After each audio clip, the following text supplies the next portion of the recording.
American-made stealth bombers are some of the sleekest, sneakiest, and sexiest aircrafts in the world, and for many of them, their turbulent origin stories only add to their mystique. Top-secret clearances, acts of treason, unrecognized research projects, and presidential smear campaigns all played key roles in the development of some of the most lethal stealth bombers we know today. In this video, we hope to pull back the curtain and uncover some of the stories of the different stealth bombers used by America. As always, if you enjoy this video, consider leaving a like and subscribing to the channel. And if you have any additional information you'd like to add, feel free to leave it below in the comment section.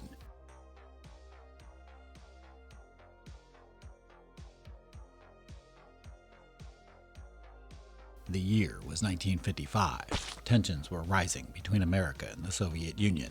As usual, once the threat of nuclear war was added to the mix, America felt the need to expand its defensive capabilities. Just 10 years earlier, America had used the B-29 Superfortress to drop nuclear bombs on Japan. The bombers, only recently sent over Japan for the first time, are already in quantity production. Since then, the B-52 Stratofortress had been released to try and improve upon the B-29. In Seattle, the Air Force unveils its new heavy bomber, the YB-52. But it didn't necessarily meet all the needs of America. The newly established U.S. Air Force began to express a need for bombers that could deliver the same wallop as the B-52, but could also counter newly developed anti-air technology with the increasing usage of jet engines. Interceptor crafts became faster and more lethal, making traditional bombers less viable for missions deep behind enemy borders. The most obvious solution was to simply make bombers faster so that enemy interceptors could be avoided and outrun. Thus, the prototype B-70 Valkyrie began development as America's new potential bombing platform. This bomber came with 6 engines that allowed it to cruise at a speed of Mach 3, more than fast enough to outrun Soviet fighters. The Valkyrie was also designed to fly at extremely high altitudes, taking some notes from Lockheed's U-2 reconnaissance plane. The U-2 demonstrated that one of the best methods to avoid enemy air defenses was to simply fly higher. This was the case until a new type of defense was developed: surface-to-air missiles. The fast-moving drone is greatly slowed by the camera. The U-2 served America well until one was shot down in 1960 by ground-launched missiles that could track moving targets with radio wave technology, even when the targets were at high altitudes. This incident changed the landscape of aerial warfare. It became popular to instead keep strategic aircraft low to the ground, where it could use terrain to mask itself from radar detection. This new preferred strategy made the U-2 much less effective, and it ruined the viability of the Valkyrie prototype. Thus, in 1961, John F. Kennedy himself canceled the Valkyrie's development. Aerospace engineers had to go back to the drawing board. They began focusing on developing an aircraft that could fly at lower altitudes to avoid radar detection, but still be fast enough to escape enemy interceptors. This resulted in a new class of aircraft entirely: the Penetrator. One famous Penetrator plane with bombing capabilities was the F-111 Aardvark, which flew over 4,000 combat missions in the Vietnam War and would see service until the Gulf War. Research continued on optimizing Penetrator bombers throughout the 60s, and some engineers began experimenting with the idea that instead of flying low to avoid radar detection, perhaps it could be possible to reduce an aircraft's radar signature entirely. This idea had great potential until some government officials began to question if bomber planes were really needed at all. With the development of intercontinental ballistic missiles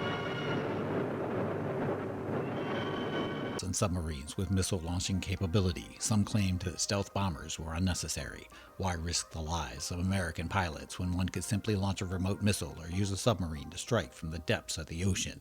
This line of thinking was so pervasive that in 1964, the Secretary of Defense, Robert McNamara, limited stealth bomber research to purely theoretical studies. Things started to look rocky. After nearly a decade of research, modern stealth bombers were still nowhere to be seen. The tides didn't change for stealth bomber advocates until 1969, when Richard Nixon took office and demanded to have more options for responding to the threat of nuclear war.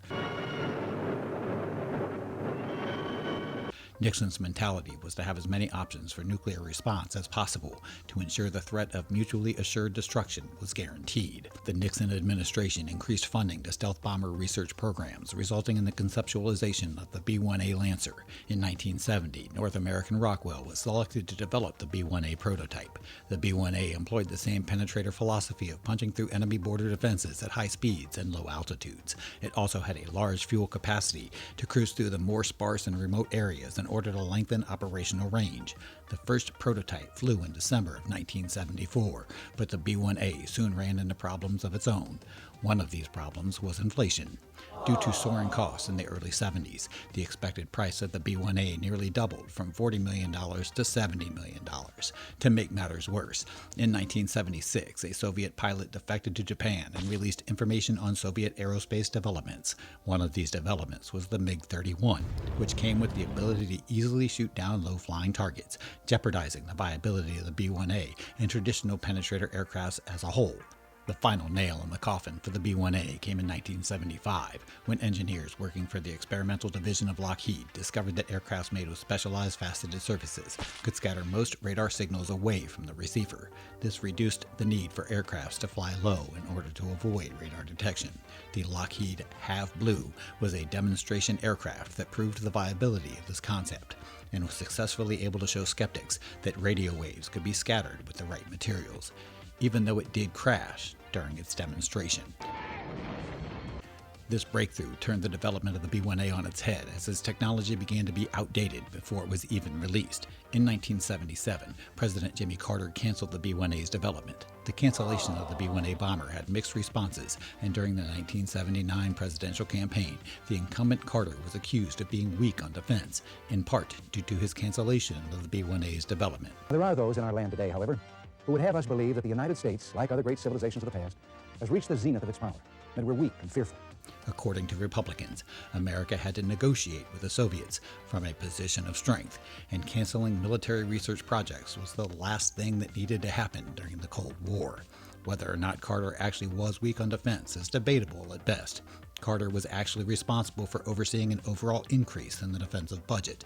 Even still, Carter's administration felt the need to respond to the criticisms. Thus, alternative stealth research programs were unveiled to the public. Some of these additional research projects included radar-absorbing coatings and unique aircraft geometry that excelled at scattering radio waves and further expanded Lockheed's work on avoiding radar detection. This would result in the development of the Lockheed F-117 Nighthawk, the first modern-looking stealth craft. The Nighthawk took the concept of faceted surfaces to an extreme and resulted in a radar cross-section of just 0.001 square meters, making it about as difficult to detect on radar as a single insect. The Nighthawk was revolutionary for its time, without a doubt, but it did have some drawbacks, the most noticeable being the instability of the aircraft, while the plane's shape was great for reducing radar signatures. And it looked really cool. The aircraft was unstable in all three principal axes, requiring constant flight corrections to maintain control. With its jagged, seemingly randomly shaped edges, many experienced pilots scoffed at the experimental craft. The Nighthawk was developed with one priority only: stealth. It was not particularly aerodynamic, fast, or easily maneuverable. Additionally, its special radio wave absorbing materials were held in place by glue.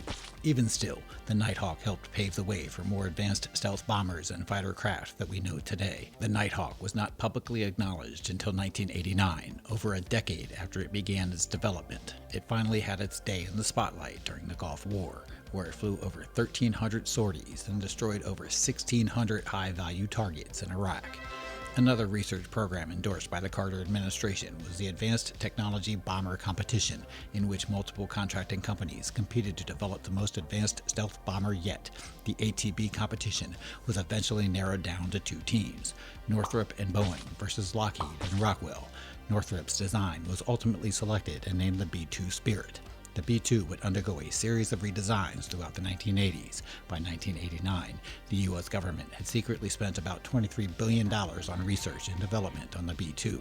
MIT engineers were also recruited under a classified contract to lend their extra nerdy expertise in the development of the new bomber. This research was particularly referred to during the development of more contemporary stealth planes, including the F-22 Raptor and F-35 Lightning. Once the B-2 development project was in full swing, it became known as a Black Project, meaning all personnel involved with the project were required to have a top-secret clearance, and the project itself would not be publicly acknowledged by the federal government. A fun fact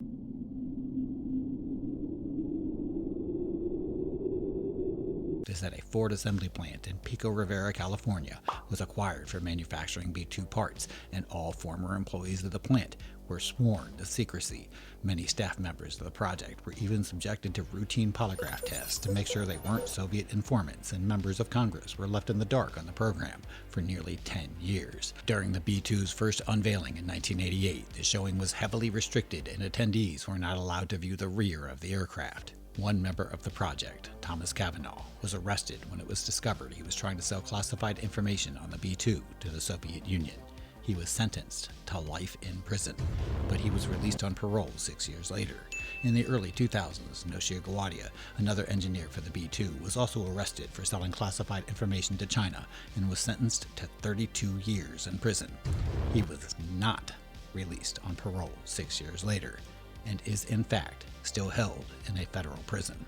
Once the Soviet Union dissolved in the early 90s, the demand for the B-2 was greatly reduced. This worked out well for American budget hawks, as the B-2 was rapidly turning into the most expensive bomber craft ever made. Another fun fact is that one of the costliest aspects of the B-2 is its storage requirements.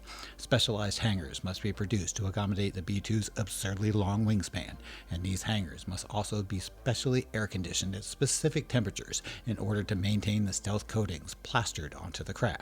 Maintaining a single B-2 costs about $3.4 million per month. When adjusting for inflation, the cost to build and purchase one B-2 bomber was roughly $1.3 billion. These costs only added to the number of reasons why some government officials were opposed to the further development of stealth bombers. In the mid-90s, things were not looking great for the B-2, as George H.W. Bush even went so far as to threaten the cancellation of the B-2 as part of his promise to cut military spending by 30% after the end of the Cold War. Instead, a compromise was reached. Only 20 of the B-2 bombers would be produced, down from the almost 200 that were originally planned. The first B-2 bomber, named the Spirit of Missouri in order to honor the birthplace of John Goodman, became fully operational in 1997. Its combat debut was during the Kosovo War in 1999, where it made a name for itself by destroying a third of all bombing targets in the war. Since then, the B-2 has become a household name. Even people who couldn't care less about aviation can still recognize the iconic flying slice of pizza. While the B-2 is associated with tactics such as carpet bombing, an interesting fact is that the B-2 actually helped phase out the use of carpet bombing. It was the first aircraft to deploy satellite-guided smart bombs that greatly reduced the amount of collateral damage caused by bombing missions. The B-2 would go on to aid America in the wars in Afghanistan and Iraq, and come to be a beloved piece of American machinery.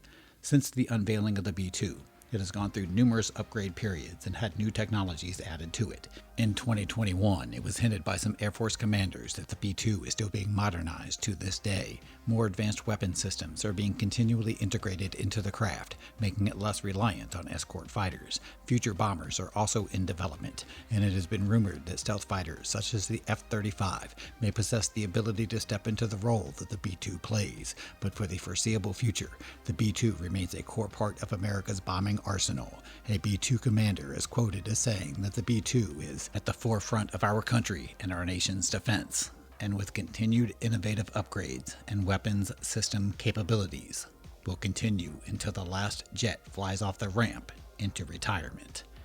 That brings us to today. The B-2 has been used most recently in the bombing on Iranian nuclear facilities under President Trump. We can only wonder what today's bombing missions would look like if stealth bombers had been scrapped in the later part of the 20th century. Perhaps superpowers would be engaging in submarine warfare, using the cover of the ocean for precise bombing strikes. Or perhaps ICBMs would strictly be used and wars would be fought by remote operators. Regardless, the modern stealth bomber is definitely a marvel of aerospace engineering that has certainly done some heavy lifting in the conflicts of the 21st century.